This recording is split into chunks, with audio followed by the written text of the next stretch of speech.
Assalamualaikum warahmatullahi wabarakatuh. Kali ini saya akan membahas topik yang mungkin perlu dipahami dengan merenungkan kondisi nasib bangsa jin dan bangsa manusia, yaitu narasi lanjutan tentang proyeksi jumlah penduduk bumi penghuni surga dan penghuni neraka. A. Proyeksi jumlah penduduk bumi. Perkiraan jumlah manusia sejak awal hingga saat ini sangat bervariasi, tetapi diperkirakan sekitar 108 miliar manusia telah hidup di bumi. Saat ini, populasi dunia diperkirakan mencapai 8,2 miliar jiwa, dan diproyeksikan akan terus meningkat, mencapai sekitar 10,4 miliar pada akhir abad ke-21. Namun, ada juga beberapa proyeksi yang memperkirakan penurunan populasi setelah pertengahan abad ke-21. Perkiraan jumlah manusia sejak awal. Ilmuwan memperkirakan bahwa sekitar 108 miliar manusia telah hidup di bumi sejak kemunculan manusia pertama. Jumlah ini mencakup semua manusia yang pernah hidup, terlepas dari apakah mereka hidup di masa lalu atau masih hidup saat ini. Perkiraan jumlah manusia di masa depan. Saat ini, populasi dunia diperkirakan telah mencapai 8,2 miliar jiwa. Tahun 2030, diproyeksikan akan mencapai lebih dari 8,5 miliar jiwa. Tahun 2050, beberapa perkiraan menyebutkan populasi akan mencapai 9-10 miliar, sementara yang lain memperkirakan mencapai 9,7 miliar dengan kemungkinan peningkatan menjadi 10,4 miliar pada akhir abad ke-21. Pertengahan abad ke-21, beberapa proyeksi memprediksi bahwa populasi dunia akan mulai menurun setelah pertengahan abad ini. Akhir abad ke-21, proyeksi PBB menempatkan populasi dunia pada 10,4 miliar jiwa pada akhir abad ke-21. Puncak populasi, PBB memproyeksikan bahwa populasi dunia akan mencapai puncaknya pada pertengahan 2080-an dengan sekitar 10,3 miliar orang. Faktor-faktor yang mempengaruhi perkiraan populasi. Angka kelahiran, jumlah kelahiran per tahun akan mempengaruhi pertumbuhan populasi. Angka kematian, jumlah kematian per tahun juga akan berdampak pada pertumbuhan populasi. Perkembangan teknologi dan medis, kemajuan dalam bidang ini dapat meningkatkan angka harapan hidup dan mempengaruhi angka kematian. Perubahan sosial dan ekonomi, faktor-faktor seperti akses ke pendidikan, kontrasepsi, dan perubahan gaya hidup juga dapat mempengaruhi angka kelahiran dan pertumbuhan populasi. Dampak lingkungan, perubahan iklim, kelangkaan sumber daya, dan kerusakan lingkungan juga dapat mempengaruhi daya dukung bumi terhadap populasi manusia. B. Proyeksi penghuni surga dan neraka. Referensi Quran, Surah Hud ayat 118. Walau sya'a rabbuka laja'alanna asa ummatau wahidataw wala'a yas'aluna muhtalifin. Dan jika Tuhanmu menghendaki, tentu Dia jadikan manusia umat yang satu, tetapi mereka senantiasa berselisih pendapat. Referensi Quran, Surah Hud ayat 119. Ila amar rohima robuk, waliza alika holakohum, wa tamat kalimatu rabbika ela amla anna jahannama minal jinnati wa na'asi ajma'in. Kecuali orang yang diberi rahmat oleh Tuhanmu. Dan untuk itulah Allah menciptakan mereka. Kalimat, keputusan, Tuhanmu telah tetap, aku pasti akan memenuhi neraka jahanam dengan jin dan manusia, yang durhaka, semuanya. Ayat ini menjelaskan bahwa Allah memiliki kuasa untuk menjadikan seluruh manusia menganut satu agama, tetapi Allah tidak berkehendak demikian, melainkan membiarkan kebebasan kepada manusia untuk berselisih pendapat. Berikut adalah beberapa poin penting dari terjemahan dan tafsir ayat ini. Allah memiliki kekuasaan penuh untuk menjadikan semua manusia satu umat. Namun, Allah memberikan kebebasan kepada manusia untuk memilih jalan hidup mereka, termasuk dalam hal keyakinan agama, serta pilihan dalam hal implementasi penggunaan dan penerapan hukum, apakah hukum Allah, atau hukum lain termasuk hukum sekuler. Kebebasan memilih ini menyebabkan manusia berselisih pendapat dan keyakinan dan penerapan hukum Allah. Hikmah di balik perselisihan ini bukan berarti Allah tidak adil, tetapi justru karena keadilannya, Dia memberikan kebebasan kepada manusia untuk mempertanggungjawabkan pilihan mereka untuk menjadi penghuni surga atau menjadi penghuni neraka. Ayat 119 dari surat Hud menjelaskan bahwa Allah menciptakan manusia dengan tujuan yang berbeda-beda, ada yang diberi rahmat dan ada yang tidak. Mereka yang tidak dirahmati akan menjadi penghuni neraka jahanam. Ayat ini juga menegaskan bahwa keputusan Allah untuk memenuhi neraka jahanam dengan jin dan manusia yang durhaka adalah ketetapan yang pasti. Referensi perbandingan dengan pendapat dari tulisan Bukhari Muslim. Dalam tulisannya yang berpendapat dan menyebutkan bahwa 999 dari 1000 orang akan masuk neraka, dan hanya satu yang masuk surga, tulisannya tersebut memiliki makna bahwa mayoritas manusia akan masuk neraka, sementara hanya sedikit yang masuk surga. Dalam tulisannya tersebut, menyatakan pendapatnya bahwa Allah SWT nanti pada hari hisab akan berfirman kepada Nabi Adam, keluarkanlah atau pisahkanlah kelompok penghuni neraka.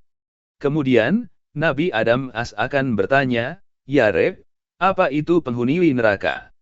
Allah SWT akan menjawab, dari setiap 1000 orang, 999 akan masuk neraka, dan hanya satu yang masuk surga.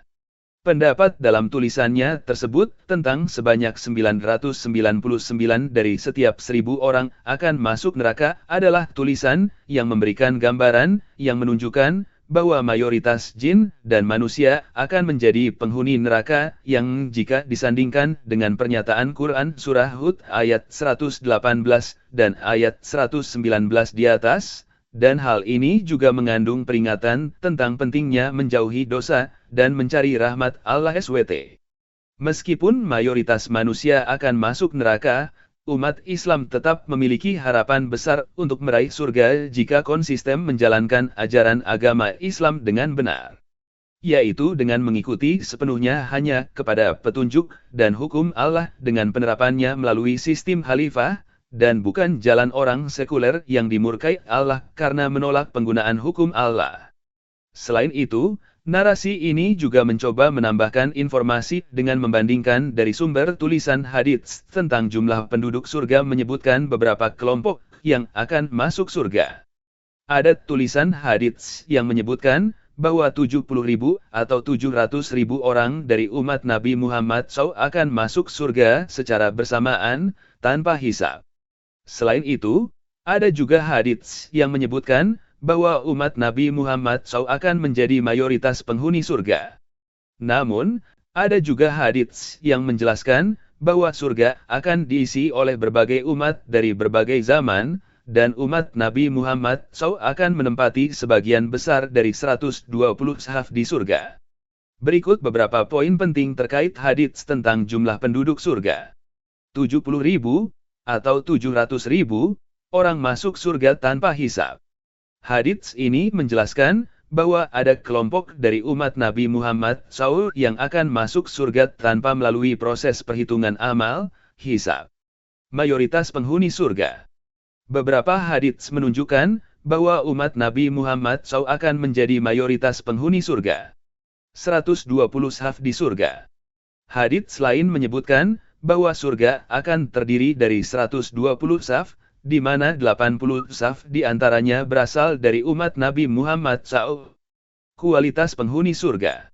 Hadits juga menjelaskan tentang kualitas penghuni surga, seperti mereka akan masuk surga dalam keadaan muda, tidak berbulu, dan bercelak mata. Bidadari dan istri. Beberapa hadits menjelaskan tentang adanya bidadari dan istri bagi penghuni surga. Penting untuk dicatat bahwa tulisan dari hadits-hadits yang disandingkan di atas ini adalah hanya untuk memberikan gambaran tentang keterangan mengenai keutamaan dan kenikmatan surga, serta bagaimana umat Nabi Muhammad SAW akan menjadi bagian besar dari penghuninya. Namun, jumlah pasti penduduk surga tidak disebutkan secara spesifik dalam Al-Quran atau hadits, dan fokus utama hadits adalah pada kualitas amal dan keimanan seseorang. C. Analisa proyeksi perhitungan penghuni surga dan neraka. Jika dilakukan analisa perhitungan matematik sesuai pendapat tulisan buku Bukhari dan Muslim bahwa setiap 1000 orang akan masuk neraka sebanyak 999 orang dan hanya 1 orang akan masuk surga. Jadi sesuai total prediksi populasi orang yang pernah hidup di bumi dari sejak awal hingga tahun 2080 nanti sesuai statistik PBB adalah sekitar 120 miliar jiwa. Jika saat itu terjadi kiamat, maka perkiraan jumlah penduduk surga sesuai analisa perhitungan secara matematik adalah sekitar 120 juta jiwa, yang jika disandingkan dengan informasi dari tulisan hadis yang menyebutkan bahwa umat Nabi Muhammad SAW nanti akan menempati sebagian besar dari 120 saf atau barisan di surga. Maka asumsi proyeksi sesuai perhitungan matematik yang saya sebutkan di atas yang menyebutkan perkiraan jumlah sebanyak 120 juta jiwa, maka berarti setiap saf adalah terdiri masing-masing 1 juta jiwa untuk setiap safnya. Sedangkan proyeksi perhitungan matematik untuk penduduk neraka sekitar 119 miliar 880 juta jiwa atau jika perbandingan ini dibulatkan akan sama dengan sekitar 120 miliar jiwa. Hal ini juga digambarkan dalam Quran Surah Hud ayat 118 dan ayat 119 di atas, yang menyebutkan bahwa nanti neraka akan dipenuhi oleh jin dan manusia, dan tidak disebutkan bahwa yang akan dipenuhi adalah surga. Ayat 119 dari surat Hud menjelaskan bahwa Allah menciptakan manusia dengan tujuan yang berbeda-beda, ada yang diberi rahmat dan ada yang tidak. Mereka yang tidak dirahmati akan menjadi penghuni neraka jahanam. Ayat ini juga menegaskan bahwa keputusan Allah untuk memenuhi neraka jahanam dengan jin dan manusia yang durhaka adalah ketetapan yang pasti, jadi mayoritas orang masuk neraka itu sudah merupakan kepastian yang ditetapkan Allah karena mayoritas pilihan manusia adalah selalu ingkar dan kafir serta selalu menolak hukum Allah dan menggantinya dengan sistem sekuler sehingga memastikan mereka penghuni neraka karena mereka mayoritas menolak rahmat Allah yaitu tidak mau mengikuti petunjuk Quran dan menegakkan hukum Allah melalui sistem khalifah sebagai hanya satu-satunya jalan mendapatkan rahmat Allah. Berdasarkan pendapat dan tulisan Bukhari Muslim, yang menyebutkan perbandingan 999 orang masuk neraka, dan 1 orang masuk surga dari setiap 1000 orang, serta prediksi populasi manusia hingga tahun 2080, jika kiamat terjadi, mayoritas manusia, 119,880 miliar, diperkirakan akan masuk neraka. Sedangkan sebagian kecil, 120 juta, akan masuk surga. Ayat dalam surah Hud juga menyebutkan bahwa neraka akan dipenuhi oleh jin dan manusia, dan Allah menciptakan manusia dengan tujuan berbeda, ada yang diberi rahmat dan ada yang tidak. Tulisannya Bukhari Muslim tersebut memberikan gambaran tentang perbandingan jumlah penghuni neraka dan surga, di mana mayoritas manusia cenderung memilih jalan yang salah, yaitu ingkar dan kafir. Dengan asumsi populasi manusia hingga tahun 2080 mencapai 120 miliar, perhitungan matematis berdasarkan hadis tersebut menunjukkan bahwa mayoritas akan masuk neraka. Sesuai surah Hud ayat 118 dan 119 di atas ini menegaskan bahwa Allah menciptakan manusia dengan tujuan berbeda, ada yang diberi rahmat, akan masuk surga, dan ada yang tidak, akan masuk neraka. Memang manusia memiliki kehendak bebas untuk memilih jalan hidup, dan pilihan mayoritas manusia cenderung menolak ajaran agama, dan mengikuti sistem yang sekuler dan anti-hukum Islam yang ditentukan Allah, sehingga lebih berpotensi masuk neraka, di mana hal ini sesuai dengan fakta sejarah, dan kondisi kehidupan di dunia. Hingga saat ini mayoritas manusia selalu menolak hukum Allah melalui penerapan sistem sekulerisme. Hanya dengan mengikuti petunjuk Al-Quran dan menegakkan syariat Islam, seperti sistem khilafah, manusia dapat mendapatkan rahmat Allah dan terhindar dari neraka. Demikianlah narasi analisis ini disampaikan untuk memberikan wawasan dan pencerahan dalam mencari rahmat Allah dan terhindar dari golongan orang yang merugi dan menjadi penghuni neraka di akhirat nanti. Amin.